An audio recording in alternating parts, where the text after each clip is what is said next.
السلام علیکم ورحمۃ اللہ وبرکاتہ۔ آج میں آپ کے لیے لے کر حاضر ہوا ہوں نئے سال کے آغاز کی دعا، کیونکہ آج 2024 سٹارٹ ہو چکا ہے، تو اس کی سب بھائی جو ہیں وہ یہ دعا پڑھ لیں۔ جب نیا سال شروع ہوتا تو تمام صحابہ رضی اللہ تعالی عنہم ایک دوسرے کو یہ دعا سکھاتے اور بتاتے۔ اس کی عربی ہے: اللہم ادخلہ علینا بالامن والایمان والسلامة والاسلام ورضوان من الرحمن وجوار من الشیطان۔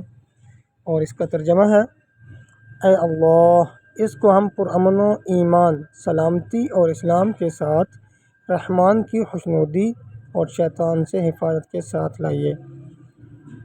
ٹھیک ہے، تو تمام بھائی جو ہے نا یہ کم از کم ایک مرتبہ یہ دعا پڑھ لیں، چاہے ترجمے کے ساتھ یا عربی کے ساتھ۔ ٹھیک ہے۔